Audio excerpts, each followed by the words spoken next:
basically what we have here is the Folio 100, which is our first tablet based on a Tegra chip. Integrated here is a system on a chip, which is powering the whole system. A 10-inch tablet with a 1024 x 600 resolution and based on the Android 2.2, which is supporting full Flash 10.1, which is supporting full HD video, and basically is very easily expandable through interfaces which are integrated. So you have a USB, HDMI, USB host, and some SD card. Basically, you can upgrade your 16 gigabyte internal memory with this whole interfaces through USB memory or a normal SD card. So this is basically a very interesting thing. The graphics user interface is a apps-based graphics user interface, showing that here we can look at how fast it's powered. More pictures. Multi-touch functionality. So here you see quick reaction time. Multi-touch means also increasing, decreasing, so this is really working pretty well. And a nice thing is the full HD support, which means that the reactive display here, just click on it and within a second you get the video. Very reactive system, full HD support, which can be put out into a TV, full HD TV through the HDMI port.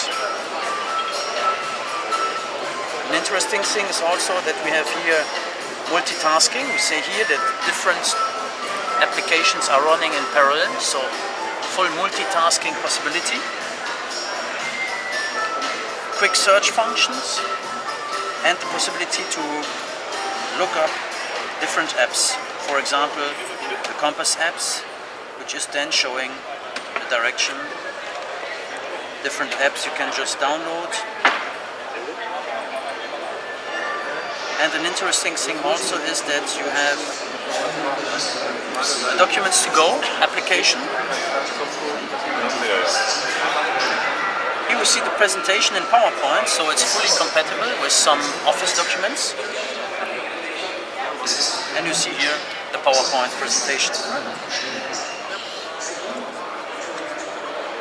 Basically, we have a long battery runtime of between 8 and 10 hours, depending on the way we use it.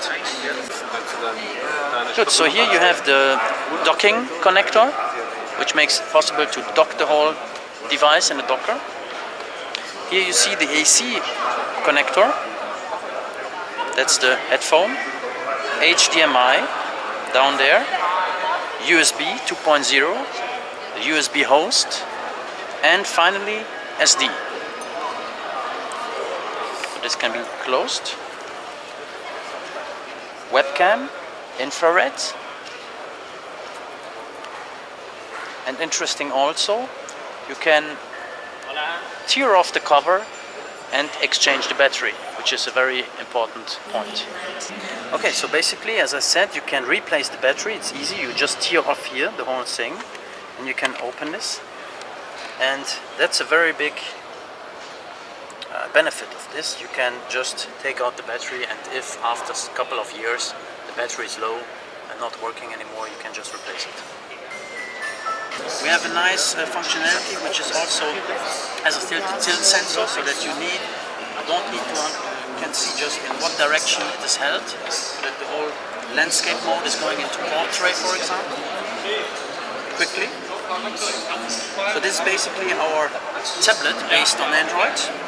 We have a second device which is more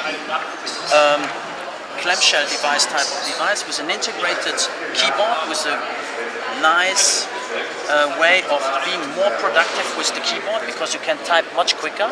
Same settings here. You can use the whole system with nice different shortcuts on the keyboard. Here you see, for example, the whole apps which we installed on it. With the media player, for example, the same system, same graphics user interface, but mainly based on keyboard input. So basically more for the blogger, maybe more for the blogger, the Web 2.0 users which want to be really creative and productive. So these are the two main Android devices we see them use.